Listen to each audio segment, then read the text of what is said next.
What is up, everybody? It's Copes here, and today I'm back with a Fortnite video. In today's video, we have the top 10 most intimidating legendary skins in this game. You guys voted on this one, but I also want you to vote for tomorrow's video, which will be about the best duo set skins in this game. So like Red Knight, Black Knight, Dark Vanguard, Dark Voyager, those types of skin sets. So vote in the description if you want to be in tomorrow's video, or at least have your opinion heard. Drop a like, subscribe, and turn on your notifications. Let's get into this list.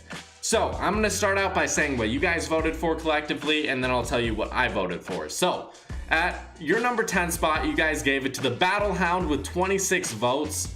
And I'll just say right away, I gave it to the Battle Hound as well. I think the Battle Hound is a very intimidating skin because it's a skin you had to buy pretty early on. I know it only came out like 3 months ago, which isn't a very long time considering Fortnite's been out for like what, 8, 9, 10 months maybe. But you definitely have to respect this skin and the player who's using it. I would doubt a Battle Hound is a trash player. I would doubt it.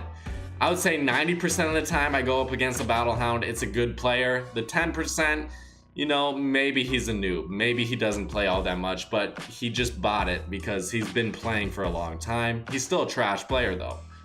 But honestly, the skin design itself is pretty intimidating. So I think this is a pretty good number 10 spot. I don't think it could have been lower, and for me, it couldn't have been higher. But at your number 9 spot, you guys gave it to the Dark Vanguard. And for me, I'll just be honest, the Dark Vanguard and Dark Voyager did not make my cut. When I go up against these skins, I feel like a noob is usually rocking them. I don't really get too scared about going up against either of those skins. That's why I didn't put it on my list. But I can understand why you'd be kind of scared going up against a Dark Vanguard. Maybe you haven't been playing recently, but Dark Vanguard has been in the shop like twice in the past month, which is a lot for a legendary skin. That's a lot. I don't know why they're releasing these skins so often. It seems like they don't really do it with many other skins except for the skins I own.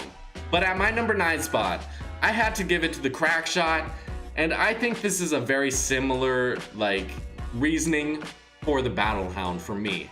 Because the Battle Hound, it's kind of one of those early skins that you can't really get now, and when a player has it, when a player is using it, the skin design itself is intimidating, but you also have to respect them because you think they're probably a decent player. You have to think that, or you're just gonna get shit on. Unlike a default skin or a no skin, you can kind of just sit there and be like, this player is trash, I'll destroy him regardless of what I do. At your number 8 spot, you guys gave it to the Power Chord, and at my number 8 spot, I gave it to Leviathan. So I'll explain why I think you guys gave it to Power Chord. I think this is another very similar one to the Battle Hound and Crack Shot so far, just because it's a skin not many people have, and when someone is using it, you typically want to run for the hills. You want to get the fuck out of there. And is the skin design like really that intimidating? I don't know. See, this is a difficult list for me. This is a difficult way to explain it because you can look at it in two ways. The skin itself looks badass, it's intimidating, it's scary, or the player behind it is scary or intimidating. So either way, I still think it works in both cases. For me, the Leviathan, it definitely has that kind of weird, ominous look to it. It's definitely one of the most creative skins in this game, and it's a little bit unsettling, to me at least. And when I go up against the Leviathan, I am usually scared. It typically is a try-hard ass player. But at your number 9 spot, you guys gave it to the Raven, and I feel like the Raven itself is one of those skins that just looks intimidating more than it really is intimidating. This one got 37 votes, Power Chord got 35, by the way. So for me, I honestly, I put it on this list for myself. I think the Raven has the more intimidating look than the player who's really behind it. So I didn't really know exactly how to do this list, but it's kind of all over the place. At my number 7 spot, I gave it to the Wukong though, and the Wukong just recently came out to the shop, and I feel like whenever a new legendary or an old legendary comes to the shop, you really can't say it's an intimidating or a try-hard skin. But for me, I think the Wukong really has that intimidating look to him more than the player behind the keyboard or the controller really is intimidating to me. But at your number 6 spot, you guys gave it to the Cuddle team leader with 41 votes. And this is a very intimidating skin to me. I feel like whoever is behind that controller is such a good player that I really just want to quit the game because it's like they're annoyingly good. Like, fuck you. Dude, stop playing this game so much. Unless you're a YouTuber who's making money or a Twitch streamer who's making money, get the fuck off this game. Don't be that good. There's no reason for you to be that good. And if you are that good, then start making YouTube videos or streaming on Twitch. Just stop or start. I don't know. But at my number 6 spot, I gave it to the Raven.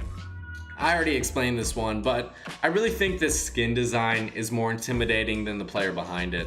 I think that one's pretty self-explanatory for me. That's why I put it on the number 6 spot. That's why I voted for it. That's why I would have voted for it if I could vote for 6. But at your number 5 spot, you guys gave it to the Valor with 64 votes. And I think the Valor is a tryhard skin. I don't know why, but certain skins it seems like tryhards flock to.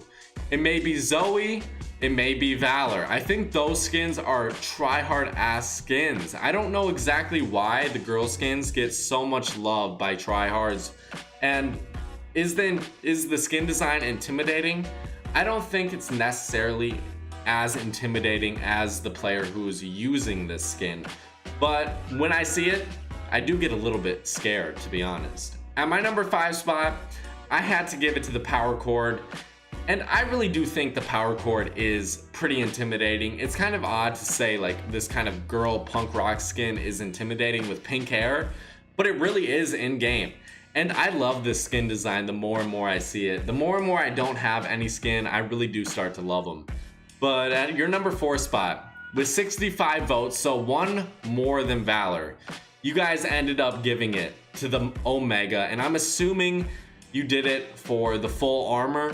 So I can respect that. The Omega definitely is an intimidating skin.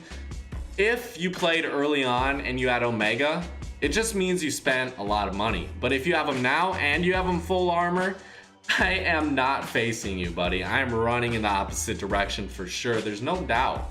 Why would I even face you? You're gonna shit on me. But at my number 4 spot, I gave it to the Valor. And see, the Valor, she, to me, like, I just don't know exactly how good the player is going to be. Typically, I would say it is pretty intimidating to me. Unless I've gotten a lot of games in, then maybe I can eat up a Valor pretty easily. Or a Valium, or wait, no, Valor. That's what I meant to say. But the more and more I see it, the more and more I feel like it is intimidating because I keep getting shit on by Valors.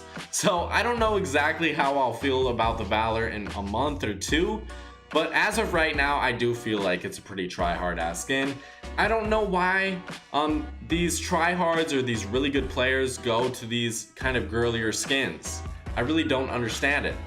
But at my number 3, or at your number 3 spot, you guys gave it to the Crackshot with 132 votes. That's absolutely insane. I can totally understand this. I kind of already explained this. I think the Crackshot, it came out early. Not many people have it, and the people who do are typically the ones who spend the most money and who play the most. If you're gonna spend a lot of money on this game, you might as well play a lot. Am I right or am I wrong? And I think if you are no skin who hasn't spent any money on this game, but who still plays a lot, why not support your favorite game and give Epic some money? They don't need it, but you can't really think that way in life. At my number 3 spot, I had to give it the Omega. The Omega, again, super tryhard skin. I honestly don't run into it too often on Xbox. I've seen it a lot on like PC though, so I don't know, maybe PC players typically play more. Someone correct me if I'm wrong, but do you guys see Omega a lot on PC? I could definitely see that being the case. But at your number 2 spot, you guys gave it to the Black Knight with 190 votes. So this is just that OG pick that not many people use, but it is very intimidating. I think the Black Knight has a very intimidating design, and I think that one isn't necessarily about the player behind the controller, even if that skin came out before Battle Hound and Crackshot. I don't think that's the reasoning why. I think the Black Knight is intimidating because it has a very intimidating look. I can agree with that one. I'll just be honest with you guys, I did not put it on my list, but I could agree with that. I just didn't want to give the Red Knight and the Black Knight a spot in the top 10, to be honest. So at my number 2 spot, I gave it to the Red Knight. And for me, the Red Knight is infinitely more intimidating than the Black Knight because every average Joe has the Black Knight. Not every average Joe has the fucking Red Knight. I remember I talked about this in a video prior to this video, but I went up against a bad Red Knight and I literally got pissed. I was super upset because if you have the Red Knight, at least show some respect to the skin and be a decent player. If you're a trash player, then stop using that skin, get better, and then you can start using it. But honestly, that kind of upsets me when a bad player has such a nice skin. It really does. That's like seeing a bad Skull Trooper or Gold Trooper. It's like, fuck you, dude. Get that skin off. Give me your account, buddy. At your number 1 spot though, with 299 votes, so basically 300 votes, 110 more votes than the second place Black Knight, you guys gave it to the Red Knight. I really can't believe this one. No, I'm lying. This was that a good one? Was I sarcastic enough? But honestly, the Red Knight, it's an obvious choice. If you don't think the Red Knight is intimidating, I really don't know who you are. She has those glowing red eyes with that red mask. It's basically like an upgraded version of the Black Knight in my opinion. Super intimidating skin. I can completely empathize with this one. But at my number 1 spot, get ready to roast me in the comments section. But I think the most intimidating skin in this game is the Cuddle team leader.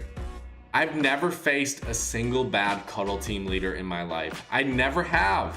I don't know why. I've literally never faced a bad one before. Whenever I see a Cuddle team leader, you best believe we're getting into a build battle. And this one, we're not going up 2, 3, 4 levels. We're not going up 5, 6, 7, 8 levels. We're not going up 9, 10, 11, 12 levels. If we're not going up 30 levels, it wasn't a build battle with the Cuddle team leader. I really feel that way. I know it's kind of contradicting. The Cuddle team leader in game, does it look intimidating? I would say it looks more scary than intimidating, and like scary in a creepy way more than in like a dominating type of way. But Cuddle team leader, I will always respect you if I see you. I'm not like gonna sit here and pretend like we're not gonna get into a build battle for 15 minutes. I'm not gonna pretend that, Cuddle team leader. Just trust me. When I see a Cuddle team leader, I know what's about to go down, and it's usually pretty fun. I really do like going against good competition in Fortnite. Even if I win or lose, I love getting into those build battles. It definitely teaches you a lot more than just getting into a battle with a random trash player who doesn't know how to do anything. That's what I really think. But thank you guys so much for voting, and go vote in the description for tomorrow's video. I would appreciate that. Drop a like, subscribe, turn on your notifications, guys. I will be streaming later. Thank you guys so much for watching. Bye-bye.